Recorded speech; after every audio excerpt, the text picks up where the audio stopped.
সূরা বনী ইসরাঈলের 13 নম্বর এবং 14 নম্বর আয়াতে আল্লাহ রাব্বুল আলামিন বলছেন ওয়া কুল্লা ইনসানিন আলসামনাহু তাইরাহু ফি উনুকিহি ওয়া নুখরিজু লাহু ইয়াওমাল কিয়ামাতি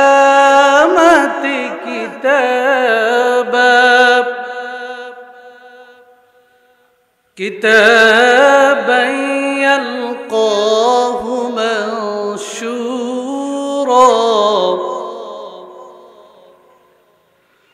اقرأ كتابك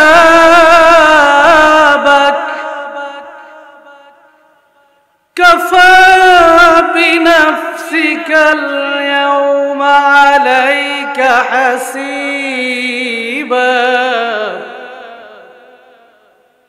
আল্লাহ রাব্বুল আলামিন বলছেন ও আমার বান্দা তোমাদের প্রত্যেকের ঘাড়ের কাছে আমি একটি মেমরি স্মৃতি রেখে দিয়েছি যেখানে লেখা যায় রেকর্ড করা যায় কিরামান কাতিবিনা ইয়ালামুনা মা তাফআলুন।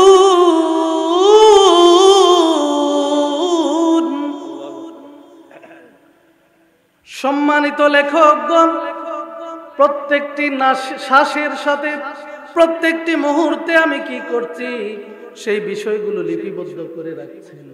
কোথায় রাখছেন? ওই যে আল্লাহ বলছেন তাইরাহু ফি উনুকিহি, আমি তার ঘাড়ের কাছে প্রত্যেকের ঘাড়ের কাছে এক একটা স্মৃতি রেখে দিয়েছি, রেকর্ড করার জায়গা রেখে দিয়েছি, এক একটি কিতাব রেখে দিয়েছি। ওয়া নুখরিজু লাহু ইয়াওমাল কিয়ামাহ, কিয়ামতের দিন এই কিতাবটাকে আমি বের করে দেব। ইয়ালকাহু মানশুরা, এই কিতাবটা খোলা থাকবে। এই খোলা কিতাব, এই খোলা আমলনামা দেখে দেখে বান্দা বুঝতে পারবে সে জান্নাতি নাকি জাহান্নামী। সেজন্যই তো আল্লাহ বলছেন ইকরা কিতাবাক, পড়ো তোমার আমলনামা।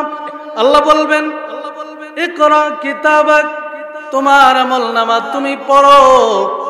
কাফা বিনাফসিকাল ইয়াওমা আলাইকা হাসিবা, তোমার হিসাব করার জন্য আজকে চেয়ারম্যান সাহেবের প্রয়োজন নাই, তোমার হিসাব গ্রহণের জন্য এমপি মন্ত্রীরও প্রয়োজন নাই, তোমার হিসাব গ্রহণের জন্য কোনো বিচারকেরও প্রয়োজন নাই। তোমার হিসাব গ্রহণ করার জন্য কাফা বিনাফসিকাল ইয়াওমা আলাইকা হাসিবা, তুমি নিজেই তোমার হিসাব গ্রহণের জন্য যথেষ্ট। আওয়াজ করে বলুন আলহামদুলিল্লাহ। আলহামদুলিল্লাহ। আলহামদুলিল্লাহ পড়লে লাভ হয় না ক্ষতি হয়? বলেন কি লাভ হয়? দেখেন আজকে থেকে 1400-1450 বছর আগে আল্লাহর নবী সাইয়্যিদুল মুরসালিন নবী মুহাম্মদুর রাসূলুল্লাহ সাল্লাল্লাহু আলাইহি ওয়াসাল্লাম যে শিক্ষা আমাদেরকে দিলেন, সেই শিক্ষাগুলোর মধ্যে সব শিক্ষা এখনের সময়ের বিজ্ঞান খুঁজে খুঁজে প্রমাণ করতেছে কত বিজ্ঞানসম্মত রাসূলের সব বিধানগুলো ছিল। একটা বিধানের কথা বলি, আমরা যখন হাঁচি দেই, আমরা হাঁচি দেই, হাঁচি দেওয়ার সাথে সাথে আল্লাহর নবী বলেছেন আমার উম্মতেরা তোমরা আলহামদুলিল্লাহ পড়ো। হাঁচি যখন দিবা তখন আলহামদুলিল্লাহ পড়ে আল্লাহ রাব্বুল আলামিনের শুকরিয়া আদায় করো। আমরা এতদিন জানতাম না হাঁচি দিলে কি হয়, শুধু রাসূল পাক সাল্লাল্লাহু আলাইহি ওয়াসাল্লাম বলেছেন, সেজন্য আমরা আলহামদুলিল্লাহ পড়তাম। বিজ্ঞানীরা চিন্তা করলো হাঁচি দিলে আবার আলহামদুলিল্লাহ কেন পড়ে? বিজ্ঞানীরা গবেষণা শুরু করে দিল। গবেষণা করে তারা পাইল কি, একজন বান্দা, একজন মানুষ যখন হাঁচি দেয়, হাঁচির বাতাসের গতিবেগ কত? কেউ কি বলতে পারবেন? ঘন্টায় 160 কিলোমিটার। সুবহানাল্লাহ বলবেন না? ঘন্টায় 160 কিলোমিটার বেগে যখন বাতাস প্রবাহিত হয়, ভেতরের মধ্যে যত রোগ জীবাণু থাকে, হাজার হাজার কোটি কোটি জীবাণু একবার হাঁচি দেওয়ার সাথে সাথে বের হয়ে যায়। সেই ব্যবস্থা যিনি করে দিলেন তিনি কে? তাহলে সেই আল্লাহর শুকরিয়া আমরা কি আদায় করব না? আবার প্রাণ ভরে রব্বুল আলামিনের শুকরিয়া আদায় করি। সবাই বলে আলহামদুলিল্লাহ। প্রিয় ভাইরা আমার, শুধু কি তাই, প্রত্যেকটা বিধানের মধ্যে এত সুন্দর বিজ্ঞান, এত সুন্দর আমাদের জন্য উপকারিতা আছে। এই যে পানি, আমরা প্রতিদিন পানি পান করি, খাবার খাওয়ার পরপরই আমরা কি করি? পানি খাই। যখন তৃষ্ণা লাগে পানি পান করি, তাই না?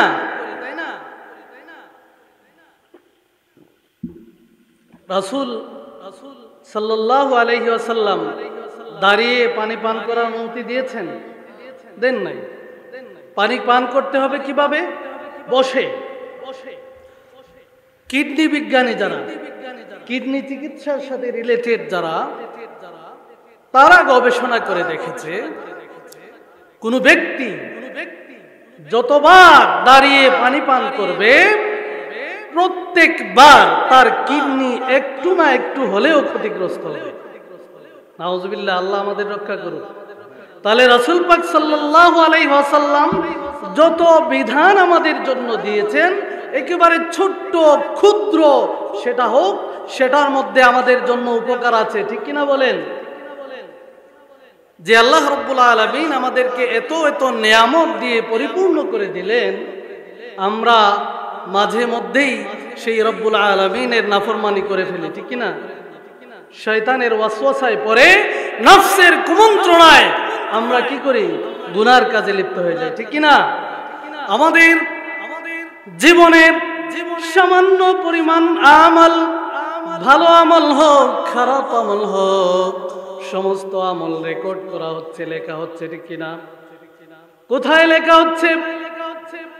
সূরা বনী ইসরাঈলের 13 নম্বর এবং 14 নম্বর আয়াতে আল্লাহ রাব্বুল আলামিন বলছেন, ওয়া কুল্লু ইনসানিন আলসামনাহু তাইরাহু ফি উনুকিহি ওয়া নুখরিজু লাহু ইয়াওমাল কিয়ামাতি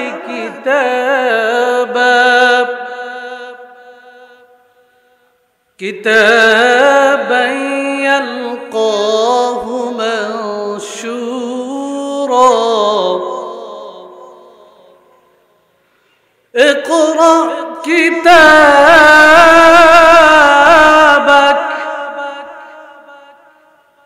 كفى بنفسك اليوم عليك حسيبا। আল্লাহ রাব্বুল আলামিন বলছেন, ও আমার বান্দা, তোমাদের প্রত্যেকের ঘাড়ের কাছে আমি এক একটি মেমোরি, স্মৃতি রেখে দিয়েছি, যেখানে লেখা যায়, রেকর্ড করা যায়। কিরামান কাতিবিনা ইয়ালামুনা মা তাফআলুন।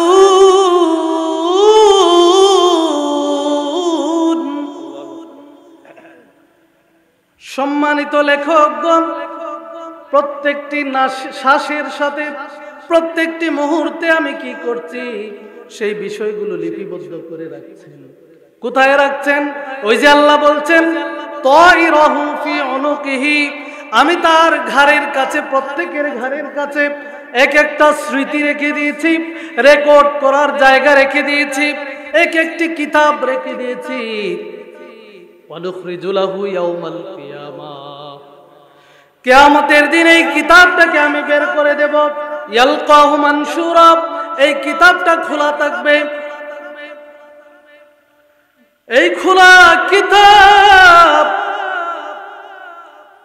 এই খোলা আমলনামা দেখে দেখে বান্দা বুঝতে পারবে সে জান্নাতি নাকি জাহান্নামী। সেজন্যই তো আল্লাহ বলছেন ইকরা কিতাবাক, পড়ো তোমার আমলনামা। আল্লাহ বলবেন ইকরা কিতাবাক, তোমার আমলনামা তুমি পড়ো। কাফা বিনাফসিকাল ইয়াউমা আলাইকা হাসিবা, তোমার হিসাব করার জন্য আজকে চেয়ারম্যান সাহেবের প্রয়োজন নাই, তোমার হিসাব গ্রহণের জন্য এমপি মন্ত্রীরও প্রয়োজন নাই, তোমার হিসাব গ্রহণের জন্য কোনো বিচারকেরও প্রয়োজন নাই। তোমার হিসাব গ্রহণ করার জন্য কাফা বিনাফসিকাল ইয়াউমা আলাইকা হাসিবা, তুমি নিজেই তোমার হিসাব গ্রহণের জন্য যথেষ্ট। আল্লাহ সেই সময়ের কথা একটু মনে করুন। হযরতে ওমর ফারুক রাদিয়াল্লাহু তাআলা আনহু একদিন রাত্রিবেলা সাহাবায়ে কেরাম রাদিয়াল্লাহু আনহুম আজমাইন কয়েকজনকে নিয়ে যাচ্ছেন অন্ধকার রজনীর মধ্যে। হঠাৎ করে তিনি পেছনের সাহাবাদেরকে উদ্দেশ্য করে বললেন, ও আল্লাহর নবীর প্রিয় সাহাবারা, আপনাদের মধ্য থেকে কেউ কি বলতে পারেন আল্লাহ রাব্বুল আলামিনের কালামের মধ্যে সবচাইতে হতাশার আয়াত কোনটি? কোরআনুল কারীমের 6666 আয়াতের মধ্যে কোন আয়াতটি হতাশা সৃষ্টি করে? পেছন থেকে একজন জবাব দিলেন আমিরুল মুমিনিন, সূরা জিলজালের মধ্যে আল্লাহ রাব্বুল আলামিন বলছেন ফামান ইয়ামাল মিসকাল যারাতিন খায়রান ইয়ারা ওয়া মান ইয়ামাল মিসকাল যারাতিন শাররান ইয়ারা। আল্লাহু আকবার। বান্দা যারা পরিমাণ সামান্য গুনাহ যদি করে, সামান্য পরিমাণ ভালো কাজ যদি করে, নেকির কাজ যদি করে, সেটা সে দেখতে পাবে। আর সামান্য পরিমাণ যারা পরিমাণ গুনার কাজ যদি বান্দা করে, সেটাও কিয়ামতের দিন দেখতে পাবে। আমিরুল মুমিনিন ওমর ফারুক রাদিয়াল্লাহু তাআলা আনহু চোখের পানি ছেড়ে দিলেন। চোখের পানি ছেড়ে বলতেছেন, ওগো আল্লাহর রাসূলের সাহাবারা, আপনাদের মধ্যে এমন কেউ কি আছেন যিনি বলতে পারেন 6666 আয়াতের মধ্যে আশা জাগানিয়া, আশা জাগ্রত হয় এরকম একটি আয়াতের কথা কি আপনারা বলতে পারেন? আল্লাহর রাসূলের এক সাহাবী পিছন থেকে বলতেছেন, ওগো আমিরুল মুমিনিন, আশা ব্যঞ্জক একটি আয়াত হচ্ছে আল্লাহ রাব্বুল আলামিন সূরা জুমারের 35 নম্বর আয়াতের মধ্যে রব্বুল আলামিন বলছেন, কুল ইয়া ইবাদিয়াল্লাযীনা আসরাফু আলা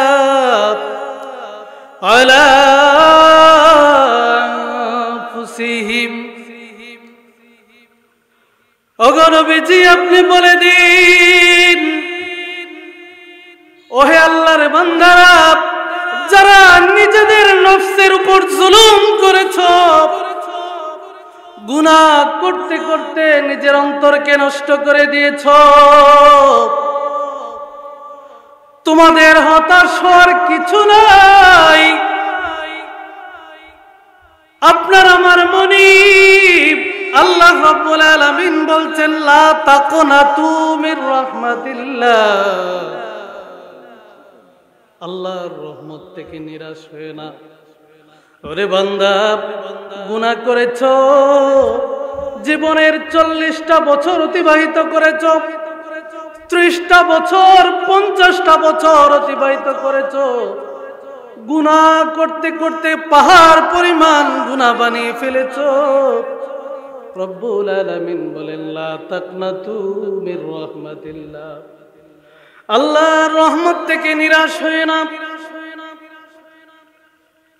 ইন্নাল্লাহা ইয়াগফিরুয যুনুবা জামিআ, আল্লাহ রাব্বুল আলামিন যদি চান তাহলে বান্দার জীবনের যত গুনাহ করেছে, যদি উহুদ পাহাড় পরিমাণ গুনাহ হয়, আল্লাহ রাব্বুল আলামিন মুহূর্তের মধ্যে সেই সব গুনাহকে মাফ করে দিতে পারেন। জোরে বলুন না সুবহানাল্লাহ। কেন পারেন?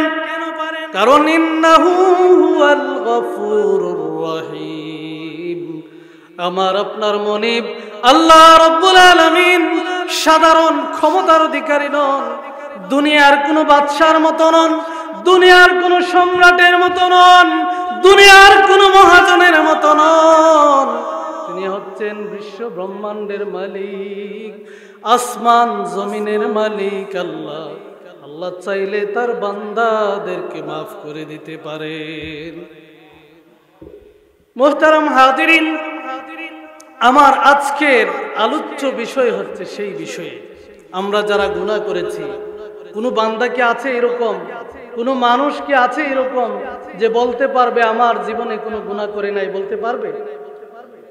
কত গুনাহ করেছি, জেনে করেছি, না জেনে করেছি, প্রকাশ্যে করেছি, গোপনে করেছি, সব গুনার জন্য অনুতপ্ত হয়ে আজকের এই মাহফিলে আমরা সবাই আল্লাহ রাব্বুল আলামিনের কাছে তওবা করব। সবাই বলেন ইনশাআল্লাহ। আল্লাহ রাব্বুল আলামিন আমাদেরকে তওবার মন মানসিকতা নিয়ে, পরিশুদ্ধ হওয়ার মন মানসিকতা নিয়ে আজকের এই মাহফিল থেকে মাসুম হিসাবে যাওয়ার তৌফিক দান করুন। সবাই বলে আমা তৌফিক ইল্লা বিল্লাহ। মুহতারাম হাজিরিন, আমি 3টা স্টেপে আলোচনা করব। একটা হচ্ছে তওবা আমরা কখন করব, 2 নাম্বার হচ্ছে আমরা কেন তওবা করব, 3 নাম্বার হচ্ছে তওবা কিভাবে করব। 3টা বিষয়, একটা হচ্ছে কখন করব, কেন করব, কিভাবে করব, অর্থাৎ তওবার শর্ত কয়টি, এই বিষয়গুলো আমরা সংক্ষিপ্তভাবে আলোচনা করার তৌফিক আল্লাহ রাব্বুল আলামিনের কাছে কামনা করছি। মুহতারাম হাজিরিন, 1 নাম্বার বিষয় হচ্ছে আমরা কখন তওবা করব। আল্লাহ রাব্বুল আলামিন সূরা নিসায়ের 17 নম্বর আয়াত, 18 নম্বর আয়াত রব্বুল আলামিন বলছেন, ইন্নামাত তাওবাতু আলাল্লাহি লিল্লাযিনা ইয়ামালুনাস সু বিজাহালা। তওবা তো হচ্ছে সেটাই, বান্দা মূর্খতাবশত অজ্ঞানে শয়তানের প্ররোচনায় ধরে বসে গুনার কাজ করে ফেলেছে। পৃথিবীর কেউ দেখে নাই, কোনো মানুষ দেখে নাই, কোনো পক্ষীকুল পর্যন্ত দেখে নাই, বান্দার ভিতরে অনুশোচনা জাগ্রত হয়েছে। আহারে আহারে আহারে, যে মনিব এত সুন্দর করে আমাকে সৃষ্টি করলেন, আমি কিভাবে এই গুনার কাজটা করতে পারলাম? মনের মধ্যে অনুশোচনা তৈরি হয়। আহা, আমি কি করলাম? আল্লাহ আমাকে মাফ করে দেন, আল্লাহ আমারে মাফ করে দেন, আল্লাহ আমারে মাফ করে দেন, আর গুনাহ করব না, আর গুনাহ করব না, আমাকে মাফ করে দেন। এটাই হচ্ছে তওবা। সাথে সাথে জাগ্রত হচ্ছে অনুশোচনা, অনুতপ্ত। আল্লাহ রাব্বুল আলামিন শিক্ষা দিচ্ছেন, ইন্নামাত তাওবাতু আলাল্লাহি লিল্লাযিনা ইয়ামালুনাস সুআ বিজাহালা সুম্মা ইয়াতুবুনা মিন করিব। বেশি সময় নেই নাই, সময় ক্ষেপণ করে না, বান্দার সাথে সাথে অন্তরের মধ্যে একটা অনুশোচনার ভাব জাগ্রত হয়েছে। বান্দা চিন্তা করতেছে, আল্লাহ গুনাহ করেছি, অপরাধ করেছি রব্বুল আলামিন, এরপরেও তো আপনার বান্দা, আপনার গোলাম। ওগো রব্বুল আলামিন, আর জীবনে কোনোদিন তো গুনাহ করব না, তওবা করছি, অনুশোচনা করছি, দৃঢ় প্রতিজ্ঞা করছি আর কোনোদিন গুনাহ করব না। দয়া করে অনুগ্রহ করে আমাদেরকে মাফ করে দেন, আমাকে মাফ করে দেন। এইভাবে যদি কোনো বান্দা খুব দ্রুত তওবা করে, আল্লাহ রাব্বুল আলামিন তার এই বান্দাকে তার জীবনের সমস্ত গুনাহকে মাফ করে দেন। জোরে বলেন না সুবহানাল্লাহ। আর যদি লাইফ লং সিদ্ধান্ত নিয়ে নেয়, গুনাহ করছে তো করছে, গুনাহ করছে তো করছে, ওয়ালাইসাতিত তাওবাতু আলাল্লাহি লিল্লাযিনা ইয়ামালুনাস সাইয়্যাত হাত্তা ইযা হাদারা আহাদাহুমুল মাউত ক্বালা ইন্নী তুবতুল আন। ফেরাউনের মতো, ফেরাউন যখন ডুবে যায়, পানিতে যখন ডুবে যায়, যখন দেখছে আর কোনো উপায় নাই, তখন বলছে আমি এখন ঈমান আনছি আল্লাহর উপর। তার ঈমান কি কবুল করা হয়েছে? এই আয়াতে আল্লাহ রাব্বুল আলামিন শিক্ষা দিচ্ছেন, তওবা তার জন্য কোনো তওবা নাই। ওয়ালাইসাতিত তাওবা আলাল্লাহি লিল্লাযিনা ইয়ামালুনাস সাইয়্যাত। গুনার পর গুনাহ করতেই থাকে, গুনার পর গুনাহ করতেই থাকে, হাত্তা ইযা হাদারা আহাদাহুমুল মাউত। তার মৃত্যু যখন চলে আসে, সাকরাত যখন শুরু হয়ে যায়, তখন বলে আল্লাহ আমারে মাফ করে দাও। তখন তার এই তওবা কবুল হবে না, হবে না। সেজন্য তওবা করতে হবে এখনই, তওবার কোনো সময় নাই। তওবার কি নাই? যখনই সুযোগ আসবে আল্লাহর কাছে তওবা করে নিতে হবে। আরেকটা গুরুত্বপূর্ণ হাদিস, রাসূল পাক সাল্লাল্লাহু আলাইহি ওয়াসাল্লামের হাদিস, ইবনে আব্বাস রাদিয়াল্লাহু তাআলা আনহু বর্ণিত হাদিসের মধ্যে রাসূল পাক সাল্লাল্লাহু আলাইহি ওয়াসাল্লাম বলছেন, মনোযোগ দিয়ে শুনবেন, মনোযোগ দিয়ে শোনেন, গুরুত্বপূর্ণ। যদি বুঝতে পারেন তাহলে হয়তো আজকের রাতটা এমন রাত হবে যে আমরা আল্লাহ রাব্বুল আলামিনের মাসুম বান্দাদের অন্তর্ভুক্ত হয়ে যেতে পারি। আল্লাহ রাব্বুল আলামিন তৌফিক দান করুন। আল্লাহর নবী সাইয়্যিদুল মুরসালিন বলছেন, মান লাজিমাল ইস্তিগফার, যেই ব্যক্তি ইস্তিগফারকে তার জীবনের জন্য লাজিম করে দেবে, অর্থাৎ সব সময় ইস্তিগফার করবে, ক্ষমা প্রার্থনা করবে, বসে আছে আস্তাগফিরুল্লাহ, সবাই পড়েন আস্তাগফিরুল্লাহ রাব্বি মিন কুল্লি যামবিন ওয়া আতুবু ইলাইহি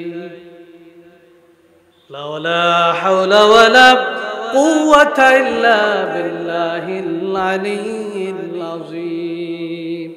বান্দা সব সময় ইস্তিগফার পড়ে হেঁটে হেঁটে বাজারের মধ্যে যাচ্ছে, আস্তাগফিরুল্লাহ আস্তাগফিরুল্লাহ, দোকানের মধ্যে বসে আছে আস্তাগফিরুল্লাহ আস্তাগফিরুল্লাহ, বাসের মধ্যে উঠেছে আস্তাগফিরুল্লাহ আস্তাগফিরুল্লাহ, সব সময় ঘুমাতে যাচ্ছে ইস্তিগফার করে, হাঁটতেছে ইস্তিগফার করে।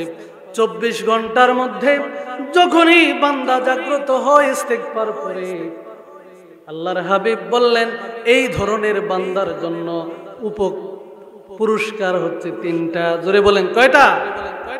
পুরস্কার কয়টা? যেই ব্যক্তি মান লাজিমাল ইস্তিগফার, যে ব্যক্তি ইস্তিগফারকে তার জীবনের জন্য লাজিম করে নেবে, আবশ্যক করে নেবে, তার 3টি পুরস্কার। রাসূল পাক সাল্লাল্লাহু আলাইহি ওয়াসাল্লাম বলেন, 1 নাম্বার হচ্ছে জালাল্লাহু লাহু মিন কুল্লি যিকিন মাখরাজা, ওই বান্দার জীবনে যত বিপদ মুসিবত আসুক কঠিন সময় আসুক, সেই কঠিন সময়ে তাকে একটা সুন্দর পথ ব্যবস্থা করে দেবেন কে? সুবহানাল্লাহ।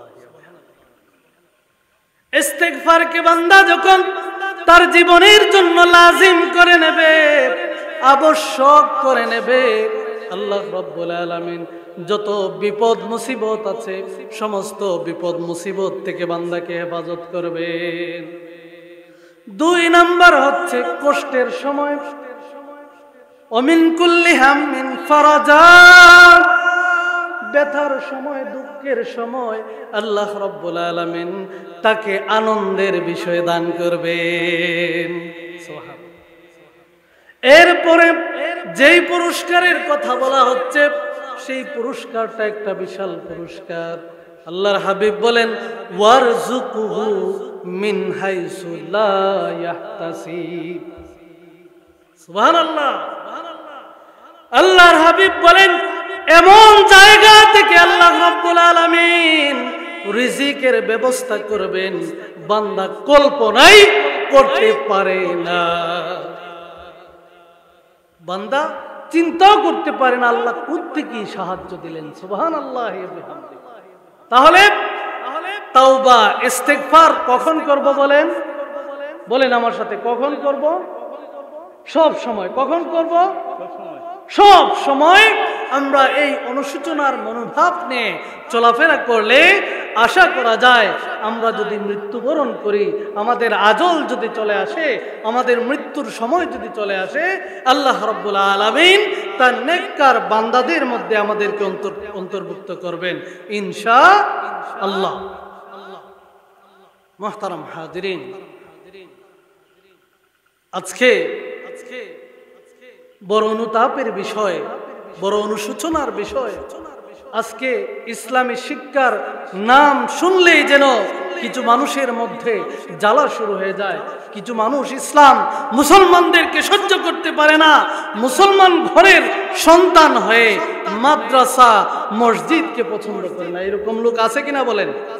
এরকম লোক আছে কিনা বলেন? একটা সন্তান যদি আপনার মাদ্রাসায় দিতে পারেন, একটা সন্তান যদি আপনার আলিম হয়ে যায়, আপনার জন্য, আপনি যখন মারাও যাবেন, আপনার জন্য আল্লাহর কাছে ক্ষমা চাইতে থাকবে, আল্লাহর কাছে মাগফিরাতের দোয়া করতে থাকবে, আল্লাহর কাছে সব সময় আপনার জন্য দোয়া করবে, আল্লাহর কাছে কোরআন তেলাওয়াত করে আপনার জন্য মুনাজাত করবে। আর আপনি কবরের মধ্যে বসে বসে, কবরের মধ্যে বসে বসে, কবরের মধ্যে বসে বসে সেই সওয়াব পেতে থাকবেন, সওয়াব পেতে থাকবেন। সুবহানাল্লাহ। তাহলে আমাদের সন্তানদেরকে মাদ্রাসায় দেওয়ার প্রয়োজন আছে কিনা বলেন? প্রয়োজন আছে কিনা বলেন? আল্লাহ রাব্বুল আলামিন আমাদের সবাইকে তৌফিক দান করুন। আমরা এখানে যারা আছি সবাই চেষ্টা করব আমাদের বাচ্চাদেরকে, আমাদের নাতিদেরকে মাদ্রাসার মধ্যে ভর্তি করে দেওয়ার জন্য চেষ্টা করব। কে কে একটু হাত তুলে দেখান তো। কি খুশি হয়ে দেবেন না? খুশি হয়ে দেবেন? আপনি এই যে নিয়ত করেছেন সেই নিয়তের জন্য আল্লাহ রাব্বুল আলামিন আপনাকে ক্ষমা করে দিতে পারেন। জোরে বলুন ঠিক কি না? আল্লাহ রাব্বুল আলামিন আমাদের নিয়তকে পরিশুদ্ধ রাখার তৌফিক দান করুন।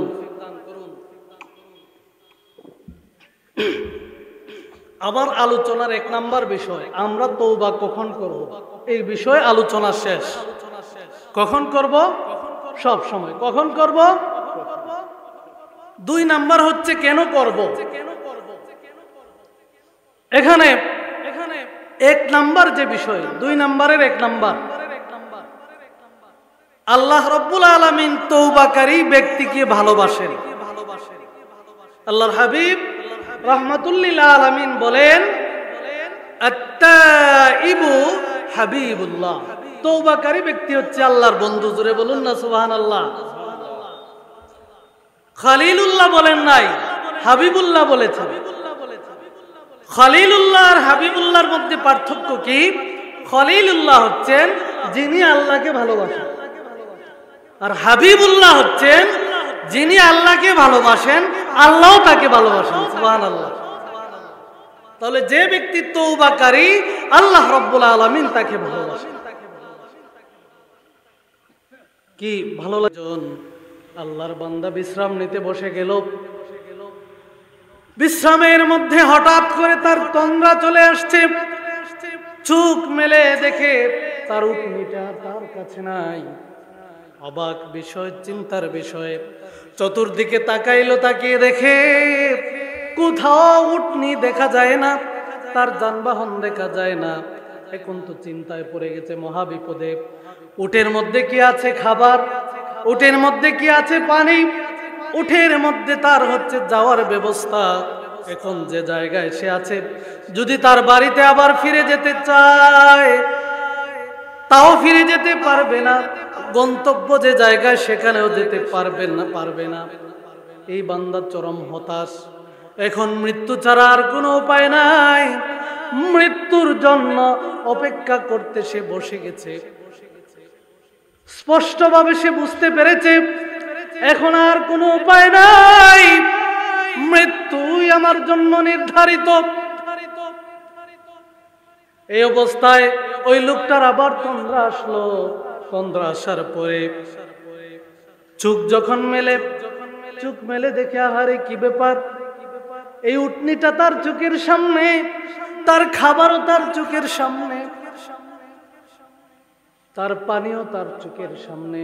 সুবহানাল্লাহ। আচ্ছা বলেন, এই লোকটা কেমন খুশি হবে বলেন তো?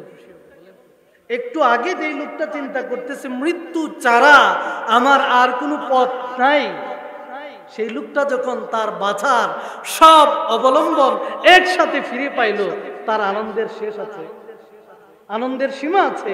আল্লাহর রাসূল বলেন সেই লোকটা এত খুশি, এত আবেগ, এত উচ্ছ্বসিত ছিল, সে বলতেছে, ইয়া আল্লাহ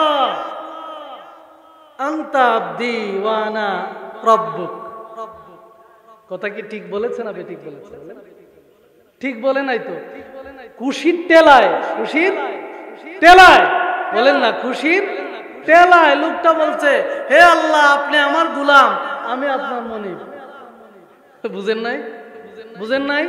আল্লাহরে বলছে আপনি আমার গোলাম, আমি আপনার মনিব। খুশির টেলা কেন? কারণ সে তো মারা যাবে এইরকম চিন্তা করতেছিল। তখন এই উটনিটা পাইয়া এত খুশি হয়েছে, লোকটা বলছে, আল্লাহ, ও আল্লাহ আপনি আমার বান্দা, আমি আপনার মনিব। নাউজুবিল্লাহ। আল্লাহ রাসূল বলেন এই লোকটা যত খুশি হয়েছে, এই লোকটা যত খুশি হয়েছে, কোন বান্দা পাপে লিপ্ত হয়ে গেলে, গুনাহে লিপ্ত হয়ে গেলে, তারপর যখন তওবা করে ফিরে আসে, আল্লাহ রাব্বুল আলামিন ওই বান্দার প্রতি এরকম খুশি হয়ে যান। জোরে বলুন না সুবহানাল্লাহ। এজন্য আল্লাহর নবী বলেন, কুল্লু বনি আদম খাত্তাউন, প্রত্যেক বনি আদম পাপ করে পাপের মধ্যে লিপ্ত হয়ে যায়। ওয়া খায়রুল খাত্তাইনা তাওয়াবুন, আর সবচাইতে উত্তম পাপী ব্যক্তি হলো সে, যে ব্যক্তি পাপ করার সাথে সাথে তার অন্তরের মধ্যে অনুশোচনা জাগ্রত হয়, আর সাথে সাথে আল্লাহ রাব্বুল আলামিনের কাছে ক্ষমা চায়। এজন্য আল্লাহর প্রিয় বন্ধুরা, তওবা আমরা কেন করব? আমরা সবাই আদম আলাইহিস সালাতু ওয়াস সালামের বংশধর, ঠিক কিনা? আদম আলাইহিস সালাম কোথায় ছিলেন? বলেন বলেন, কোথায় ছিলেন? বেহেশতে ছিলেন। আমরা কি বেহেশতে যেতে চাই কি না বলেন? বেহেশতে যদি কোনো মানুষ যেতে চায়, কোনো অপবিত্রতা নিয়ে কি যেতে পারবে নাকি? অপবিত্র অবস্থায় যেতে পারবে? পারবে না। একজন গুনাহগার বান্দা যখন গুনাহ করে সে অপবিত্র হয়ে যায়, যতক্ষণ পর্যন্ত গুনার জন্য তওবা না করে, অনুশোচনা না করে, তওবা না করে, ততক্ষণ পর্যন্ত এই ব্যক্তি পবিত্র হতে পারে না। সুতরাং জেনে নেন, বুঝে নেন, আল্লাহর বান্দা যদি তওবা না করে মারা যান, আল্লাহর বেহেশতের মধ্যে আপনার আমার কোনো স্থান হবে না। ছাত্র ভাইরা যারা যখন কোনো মানুষ গুনার কাজ করে, অপরাধের কাজ করে, তখন এই বান্দা তার ব্রেইনের মধ্যে মেধা শক্তি তার কমে যায়। আর বান্দা যখন তওবা করতে থাকে, বান্দার পাপ যত ঝরতে থাকে, গুনাহ যত ঝরতে থাকে, আল্লাহ রাব্বুল আলামিন তার বান্দাদের মেধা স্মরণ শক্তিকে বাড়ায় দেন। জোরে বলুন না সুবহানাল্লাহ। সুতরাং ছাত্র যারা, পড়াশোনা যারা করে, তারা যদি বেশি বেশি করে ইস্তেগফার করে, বেশি বেশি করে তওবা করে, আল্লাহ রাব্বুল আলামিন তার মেধাকে আরো বাড়িয়ে দেন। জোরে বলুন না সুবহানাল্লাহ। তাহলে 2 নাম্বার আলোচনাও শেষ করলাম, কেন তওবা করব। 3 নাম্বার, তওবা কিভাবে করব, তওবার শর্ত। হাসান বসরি রাহিমাহুল্লাহর নাম শুনেছেন আপনারা? হাসান বসরি রাহমাতুল্লাহি আলাইহি বলেন, আল্লাহ রাব্বুল আলামিন বলেছেন, ইয়া আইয়ুহাল্লাযীনা আমানু তুবু ইলাল্লাহি তাওবাতান নাসুহা। তওবায়ে নাসুহা করার জন্য আল্লাহ রাব্বুল আলামিন বলেছেন। তওবায়ে নাসুহাকে সংক্ষিপ্তভাবে বললে ইমাম হাসান বসরি রাহমাতুল্লাহি আলাইহি তিনি বলেন, বান্দা যখন গুনাহ করে, গুনাহ করার সময় যতটা আবেগ নিয়ে গুনাহ করে, গুনাহ করার সময় যতটা উচ্ছ্বসিত হয়ে গুনাহ করে, গুনাহ করার সময় যতটুকু তাড়াতাড়ি মনের আবেগে গুনাহ করে, তার বিপরীতে আরো বেশি অনুতপ্ত হয়ে, আরো বেশি অনুতপ্ত হয়ে, আরো বেশি অনুতপ্ত হয়ে যখন বান্দা তওবা করে, সেই তওবার নাম হচ্ছে তওবায়ে নাসুহা। জোরে বলুন না সুবহানাল্লাহ। কেমন তওবা? সংক্ষিপ্তভাবে একটা ঘটনা বলি। হযরতে মুসা আলাইহিস সালাতু ওয়াস সালামের সময় একবার বৃষ্টি হয় না, অনাবৃষ্টির কারণে ফসল নষ্ট হয়ে যাচ্ছে। এমন সময়ে হযরতে মুসা আলাইহিস সালাতু ওয়াস সালাম তার উম্মতদেরকে নিয়ে মুনাজাতের ব্যবস্থা করলেন। মুনাজাত করবেন বৃষ্টি হওয়ার জন্য, যেন ফসল ভালো হয়। মুনাজাত করতে বসে গেছেন, আল্লাহর বান্দারা হাত তুলেছেন। মুসা আলাইহিস সালাতু ওয়াস সালাম হাত তুলেছেন, আল্লাহ বৃষ্টি না হয় ফসল নষ্ট হয়ে যাচ্ছে, রব্বুল আলামিন আমার উম্মতদের জন্য বৃষ্টির ব্যবস্থা করে দেন। আল্লাহ রব্বুল আলামিন জিবরাইল আলাইহিস সালাতু ওয়াস সালামকে প্রেরণ করলেন। জিবরাইল আলাইহিস সালাতু ওয়াস সালাম মুসা আলাইহিস সালাতু ওয়াস সালামকে বলেন, গো মুসা নবী, আপনার মুনাজাত আল্লাহ রাব্বুল আলামিন বলেছেন কবুল করবেন না। একজন নবীর মুনাজাত কবুল করবেন না, এটা কি কোনো সাধারণ কথা নাকি? মুসা নবী বলছেন, ওগো জিবরাইল, আল্লাহ রাব্বুল আলামিন এটা কেন বললেন? জিবরাইল আলাইহিস সালাতু ওয়াস সালাম বলেন, ওগো আল্লাহর পয়গম্বর, আপনার এই জামাতের মধ্যে এমন একজন ব্যক্তি আছে যার পরিচয় হলো সুগলকুর। জোরে বলেন, কি কুর? সুগলকুর। মদকুর না, জোয়া কুরো না, কি কুর? সুগলকুর। এই সুগলকুর ব্যক্তি যতক্ষণ পর্যন্ত এই জামায়াত থেকে উঠে না যায়, ততক্ষণ পর্যন্ত আপনার মুনাজাত কবুল করা হবে না। মুসা আলাইহিস সালাতু ওয়াস সালাম এবার সমবেত জনতাকে উদ্দেশ্য করে বলছেন, ও আল্লাহর বান্দারা শুনো, ও আমার উম্মতেরা শুনো, তোমাদের মধ্যে থেকে একজন ব্যক্তি আছে সুগলকুর। এই সুগলকুর ব্যক্তি যতক্ষণ পর্যন্ত উঠে না যাচ্ছ, ততক্ষণ পর্যন্ত বৃষ্টি হবে না। আচ্ছা, সুগলকুর যে ব্যক্তি, সে বুঝতে পারতেছে কিনা? সে বুঝতে পারতেছে কিনা? এই লোকটা মাথা নিচু করেছে, মাথা নিচু করে চোখের পানি ছেড়ে দিয়ে কাঁদে, আল্লাহ আমি সুগলকুর, এটা আপনি জানেন, আর কেউ জানে না। এই সমাজের মানুষেরা আমারে ভালো লোক জানে। ওগো রব্বুল আলামিন, আমি তো বুঝতে পারি নাই, মনের ভুলে, অভ্যাসের ভুলে গুনাহ করে ফেলেছি। রব্বুল আলামিন আর গুনাহ করব না। আর অপরাধ করব না, আর চুগলখুরি করব না। আজকের মতো আমাকে মাফ করে দেন। এখন যদি আমি চলে যাই, সমস্ত এলাকার লোকেরা বলবে চুগলখুরকে চিনে যাবে, আর আমি যদি বসে থাকি আবার বৃষ্টিও হবে না। ও রব্বুল আলামিন, আপনি তো আমার মনে। ও রব্বুল আলামিন, ও আরশে আজিমের মালিক আল্লাহ, আমার গুনাহসমূহকে মাফ করে দেন, আমার তওবাকে কবুল করে দেন, আর গুনাহ করব না। আল্লাহ বৃষ্টির ব্যবস্থা করে দেন। মুসা আলাইহিস সালাতু ওয়াস সালাম অপেক্ষা করছেন কখন একজন ব্যক্তি উঠে যাবে, আর আল্লাহর ওই বান্দা তওবা করতেছে। হঠাৎ করে আকাশে মেঘ ধুমধম, হঠাৎ করে আকাশ থেকে বৃষ্টি নামা শুরু হয়ে গেলেও সুবহানাল্লাহ পড়বেন না? সুবহানাল্লাহ। হঠাৎ করে বৃষ্টি শুরু হয়ে গেছে। মুসা আলাইহিস সালাম বলেন, কি রে, একটু আগে জিব্রাইল আলাইহিস সালাম এসে বললেন বৃষ্টি হবে না, চুগলখুর আছে, আর এখন বৃষ্টি হয়ে গেল। কাউরে তো উঠতে যাইতেও দেখলাম না, ঠিক কিনা বলেন? কাউকে উঠে যেতেও দেখলাম না, এখন বৃষ্টি শুরু হয়ে গেল। আল্লাহ রাব্বুল আলামিনের পক্ষ থেকে জিব্রাইল আলাইহিস সালাতু ওয়াস সালাম আবার আসলেন। ওগো মুসা নবী, ওগো আল্লাহর পয়গম্বর, যেই বান্দা চুগলখুর ছিল, যেই বান্দা অপরাধী ছিল, যেই বান্দা পাপী ছিল, সে এত পরিশুদ্ধভাবে, কঠিনভাবে, কায়েম অনুবাক্যে আমার কাছে তওবা করেছে।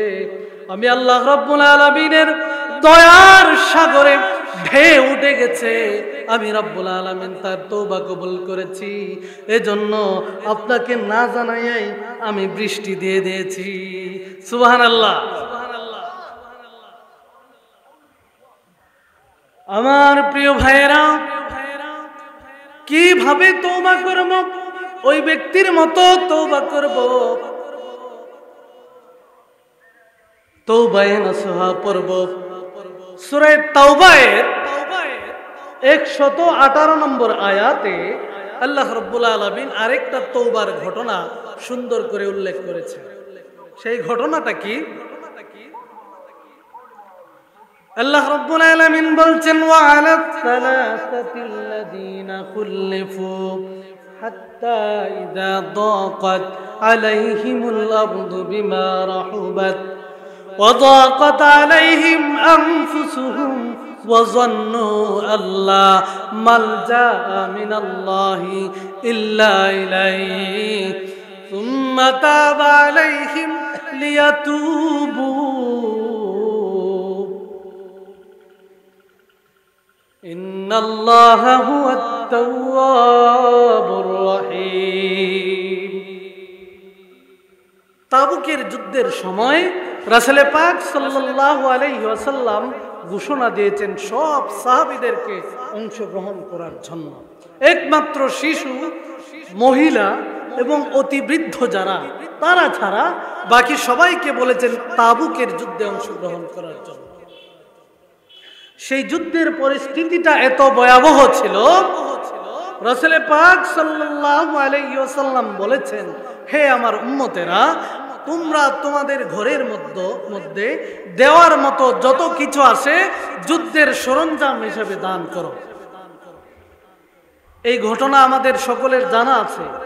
যখন সম্পদ জমা হচ্ছিল, হযরতে আবু বকর সিদ্দিক রাদিয়াল্লাহু তাআলা আনহু তখন চুকির পানি ছেড়ে কাঁদছিলেন, আহারে আমি এই রাসূলের ডাকে সাড়া দিয়ে আমি কোনো সম্পদ দিতে পারলাম না।